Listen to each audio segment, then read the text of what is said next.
Hi, everyone. This is Skylar Livingston again from the CTEC Clinician Mentoring Program. And today we're going to talk about HIV and osteopenia and osteoporosis.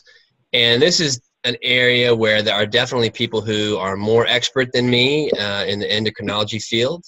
But this is something we deal with a lot in HIV. So I'm going to talk about how this comes up clinically, and I've also reviewed some of the very recent guidelines on this issue, so we'll talk about that. So moving on, no conflicts of interest. I'm not hawking any bone drugs. So in terms of goals, we want to think about when should we screen for osteopenia and osteoporosis in our patients with HIV. When should we, or how can we estimate the risk of fracture? And we're going to do that using something called the FRAX index. And also, can we recognize medications and comorbidities that may affect bone density and fracture risk? So just some key terms. I think bone health is familiar to a lot of y'all, especially if you do a lot of women's health, but depending on your population, you may not do a lot of it. So a DEXA is a dual energy X-ray absorptiometry test, and this is the way that we get Z-scores and T-scores, and the T-scores are usually what will define osteopenia and osteoporosis. And a T-score is just comparing a person's bone density to a baseline of bone density for healthy young women about age 25 to 30 who have peak bone mass. And then basically the T-score is just saying how many standard deviations below that normal female bone mass are you. And if you get to less than 2.5, we call that osteoporosis based on the increased risk of fracture at that level and multiple studies showing prevention of fractures with treatment of osteoporosis at that level. Then we also have a category of osteopenia, which is a little bit more difficult to know how significant it is. This is where the T-score is from -1 to -2.5, and many patients in this level will not really have significant fracture risk, and others may have substantial fracture risk. And actually, most fragility fractures or osteoporotic fractures, most of them occur in people who are osteopenic because there's way more people who are osteopenic. So even though they're not as at high of risk, that's where most of the fractures happen. Fragility fracture just means you're having a fracture without really much trauma, like say falling down from standing.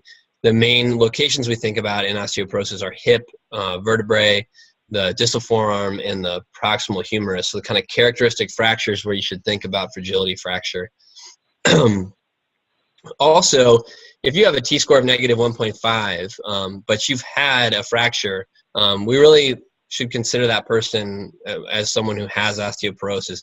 It's not just about your bone density, it's also about your microarchitecture, but we don't really have a great way of measuring the architecture of the bone. So that's just to orient everyone. We'll go to a case, and here you have a 58-year-old male, history of HIV, but he's been on ARVs for a long time. He's doing well.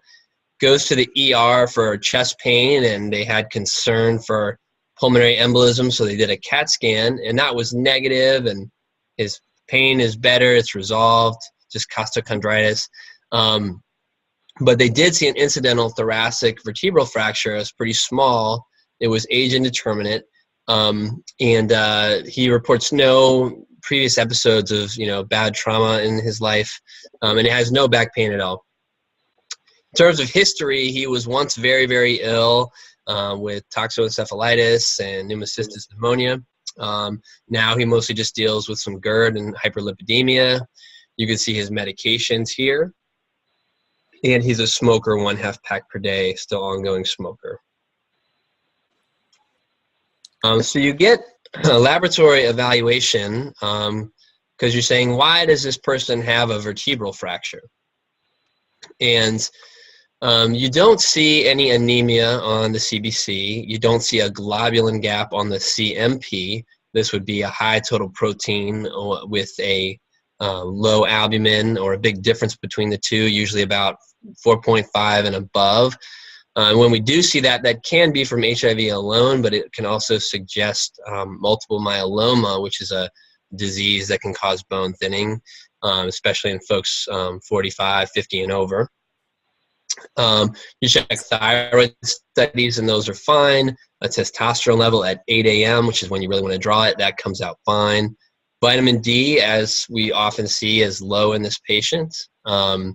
The calcium level is normal, phosphate is normal, and he's on a tenofovir-containing regimen, and you see, once again, you're checking about twice a year and seeing no protein, no glucose in the urine, and you feel good. There's no tenofovir toxicity. And also, because you're seeing a fragility fracture, you go ahead and get a DEXA scan. This is an axial DEXA scan looking at the femoral neck and the lumbar spine. And in this patient, the T-score is negative 2.1 at the left femoral neck and negative 0.8 at the lumbar spine. And the key thing here is that you're generally wanting to base your diagnosis off of the lowest T-score. And actually, the spine T-score can sometimes be falsely elevated by having some, DJD and facet arthropathy, that kind of thing. The kind of wear and tear stuff we see in the back can sometimes make the DEXA look better than it is. So it may be falsely elevated in this patient. So is HIV, is it a risk factor for bone disease? Well, it's not recognized as such in a lot of the major guidelines, but those of us in the HIV world know that there's now a really substantial body of research showing that there's a very high rate of osteopenia and osteoporosis in folks with HIV. So back in 2006, they looked at almost 900 patients, really just took a snapshot and did DEXAs on everybody. And these are mostly younger folks because it's the HIV epidemic, and not just, but 10 years ago too, and mostly men. And yet you find 15% have osteoporosis, and 2/3 have osteopenia. And they did see that this was associated with being on HIV treatment, and it was seen a little more in folks who were on protease inhibitors. Then this HOPS database, that is the HIV outpatient study, which is run by the CDC, multi-center, following thousands of patients for years. And they saw that there was an increased fracture rate in folks with HIV compared to age-matched controls. Although the absolute rate was still low. So yes, an increased risk, but it doesn't mean that everybody's out there having tons of fractures. They did see that people who had low CD4 seem to have higher risk in terms of CD4 nadir. And there's been other research where you actually find subclinical vertebral fractures in a substantial portion of patients with HIV, which would be indicative of significant osteopenia and leading to osteoporosis. So what kind of comorbidities affect bone health? Well, maybe it's not a comorbidity, it is a natural condition, but menopause is definitely a big risk factor for bone loss because estrogen has a protective effect. So when you get bottoming out of estrogen levels, you see bone loss in women. And even without HIV, a lot of postmenopausal women with risk factors, or after a certain age, we're going to start looking for osteopenia and porosis. Smoking is a very common issue with our folks with HIV, and that increases your risk of bone disease. Vitamin D deficiency is very common. Of course, we see a fair amount of low testosterone. Some of it is, probably not true hypogonadism, but other times we do find true low levels of testosterone associated with low libido and low energy. And that probably has a deleterious effect on the bone in most cases. You can have hyperthyroidism that can actually be subclinical, where the T4 may be normal, but the TSH is low, and having osteopenia porosis may be a reason to treat for this. Less commonly, we may see excess of glucocorticoid or steroid hormones in the body. So you could have something rare like Cushing's disease with a pituitary adenoma that's secreting ACTH. Or maybe you're on prednisone for a long term because of some condition, or on it again and again for COPD with frequent exacerbations. Maybe you're getting inhaled steroids, which actually do have a fair amount of systemic absorption. Maybe, unfortunately, the pulmonologist gave your patient who's on boosted protease inhibitors a fluticasone inhaler or Advair inhaler, and no one noticed that for a few months. So there's very high levels of steroids and Cushing's syndrome. Also, hyperparathyroidism, we're usually going to see elevated calcium here, but if you have parathyroid glands that are making too much PTH, that's definitely a problem for bones. And then CKD is associated with high PTH. And then the folks with the higher GFRs, like 45, 50, and 60, we may think of them a lot similarly with these other patients, but be careful when you get GFRs 35 and below.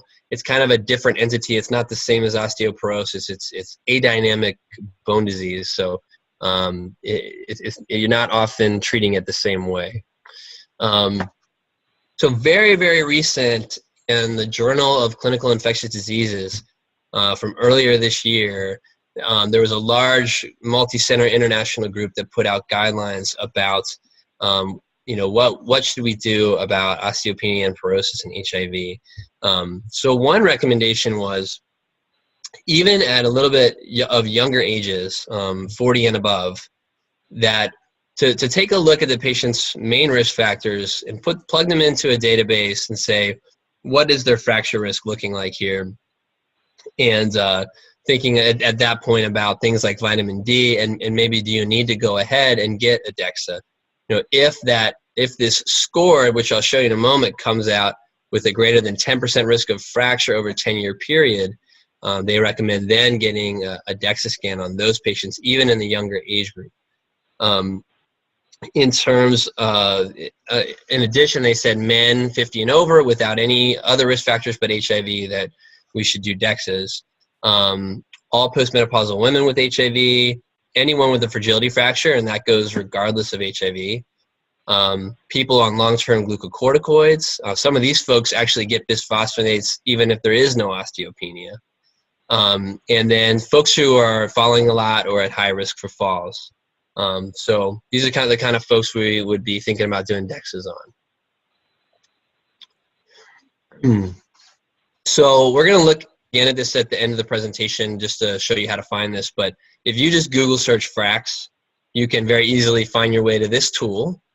And you plug in the age, the gender, the weight and height in kilograms and centimeters, which you can convert over on the right side of the screen. You plug in whether they've had a fracture before.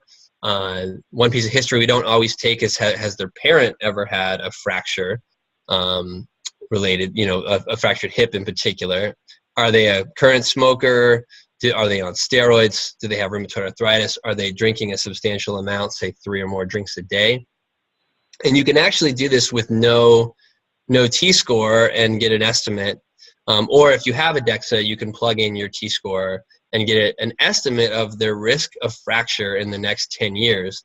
And it breaks it down by any osteoporotic fracture and by hip fracture. And the treatment cutoffs, so this makes sense, right? We don't want to treat people with things like alendronate, bisphosphonate therapy, if their risk of fracture in the next 10 years is only 5%. We're not really going to be doing a lot of good, and we're still going to have a significant rate of side effects. But when we get to a 20% 10-year risk of major osteoporotic fracture, or when we get to a 3% risk of hip fracture, which can be particularly devastating, at that point, that's a group that most of us think would benefit from more aggressive treatment. And this may often be people who have T-scores that are less than negative 2.5. There used to be a time when we would mostly aim our treatments at folks with T-scores under 2.5 or folks who had already had a fracture. And you can go to this site and play with these different variables and see that some of these things greatly affect the risk, like gender and ethnicity. and have they had a fracture before. But we'll move on. And how frequently should you check a DEXA once you've done it? You know, if they're normal, if their first DEXA is normal, and they don't have major risk factors for bone loss besides their HIV, you can actually wait 10 or 15 years before you would check again, because it's not going anywhere fast. If they have mild to moderate osteopenia, you can repeat it in 5 years. And people who have a T-score of -2 and below, you're going to be doing more frequent checking, you know, about every 1 or 2 years. And in some cases, it's going to be to monitor a response to bisphosphonate therapy or some of your other interventions. So you do want to think about secondary causes of osteoporosis, especially when you have a young person, a fairly young person, or a male with osteoporosis. You want to think about, is it more than just their HIV? You know, thinking about hypogonadism, having a much lower threshold to test testosterone. Thinking about abnormal, you know, is a woman postmenopausal or perimenopausal?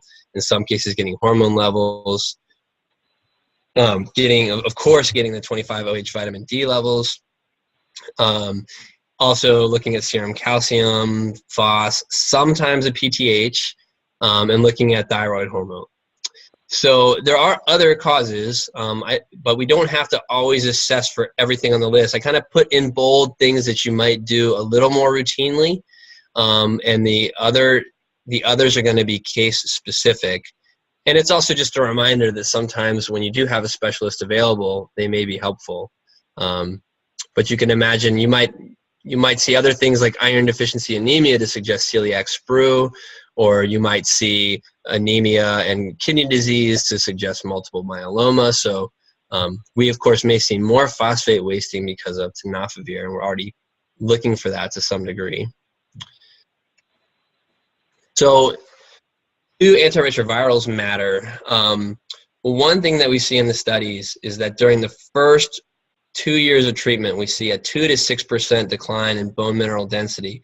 Whereas normally you might be 1% or slightly less per year. I mean, everyone's losing bone after their early 30s, but you shouldn't be losing bone this fast. And there is some thought that it's related to immune reconstitution, and it's also related to certain medications. So you do have this big bone loss early on, and a lot of times you're not really worried about their bones at that point in time. They may be pretty ill otherwise, or have, you know, bigger fish to fry. And so which medicines are most problematic? We think of tenofovir, disoproxil fumarate. I spelled the whole thing out because on the way is tenofovir alafenamide fumarate, which is the same drug, just as effective, but doesn't cause as much kidney or bone toxicity. Not impossible with the new drug, but much lower rates. If you are pairing tenofovir with ritonavir or cobicistat, it's going to achieve higher levels, potentially have more toxicity. Efavirenz can mess with vitamin D metabolism. None of these things are contraindicated, but there are times when we'll consider it even up front. And then we do see less bone toxicity if we use, say, Epsicom or abacavir lamivudine rather than Truvada. And raltegravir seems to be a pretty bone-friendly medicine. We think that dolutegravir will also be bone-friendly, but it's such a new drug, we're still learning. So move on. So what can we do? If we do find somebody with osteopenia or osteoporosis, what can we do to help them reduce the risk of fracture? Well, non-pharmacologic would be weight-bearing, muscle-strengthening exercise. That's good for bone. That creates the normal positive remodeling that maintains good architecture. Smoking cessation, absolutely. If people are drinking 3 or more drinks a day, this seems to be toxic, and if we can get them to moderate, that will help. Anything we can do to avoid falls, maybe have them see PT, get a walker, that kind of thing, may be helpful. Because folks who don't fall much are at much less risk for having fractures. It's a big part of managing bone disease. In terms of calcium, we're going for 1,200 milligrams elemental calcium daily, and if people can get that from their diet, that's really best. And when we do supplement, we're usually talking about just once daily to get a little help for the folks who can't do it with their diet. And you may want to kind of look up what kind of foods would be best. Clearly dairy, but dark leafy green vegetables, etc. Vitamin D supplementation.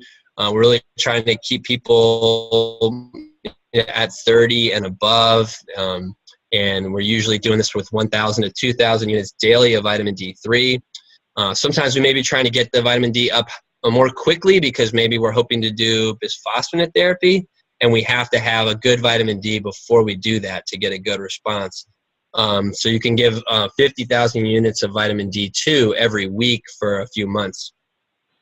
And there may be certain medications we want to avoid, especially long-term PPIs, which are rarely necessary anyway. Ranitidine would be way more friendly. If possible, we want to reduce steroid exposure. And then it turns out that things like pioglitazone for diabetes are problematic as well. You might want to avoid those because there's usually good alternatives. And then we want to correct secondary causes like hypogonadism, fix the vitamin D like we said. So we could talk a lot about antiresorptive therapy or bisphosphonate therapy. This is actually basically inhibiting osteoclasts that break down bone. And so they will improve the bone mineral density or at least slow the decline. There are many studies that show reduced risk of fracture in various populations with these drugs. You do have to worry about esophagitis, although for folks who have no GI problems, it's not a big deal. You may want to be a little more careful in someone who already has GERD. If you have access to some of the IV bisphosphonates, or if through a specialist, you may choose to use that instead for those folks. There is this whole issue of osteonecrosis of the jaw, which is very rare, but it's one of those kind of lawsuit diagnoses. So it is recommended that you have the person get a dental exam before starting bisphosphonates. You can imagine sometimes it's not easy to come by.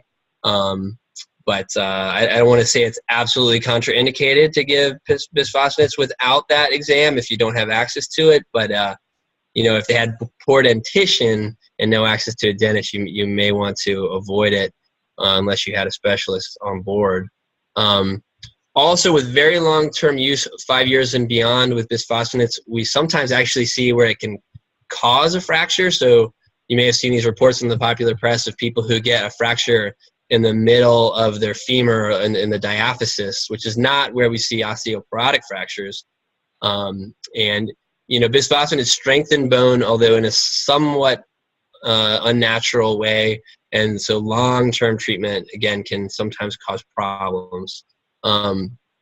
Most of the time, if you're kind of doing this without a specialist, you'd be using alendronate at the doses below, and just make sure you look up how to take it, because you take it on an empty stomach in the morning with no other pills, and then you stay upright for half an hour, and that's very effective at preventing esophagitis from that medication. But you can imagine that takes some instruction for the patient. So definitely a broad topic.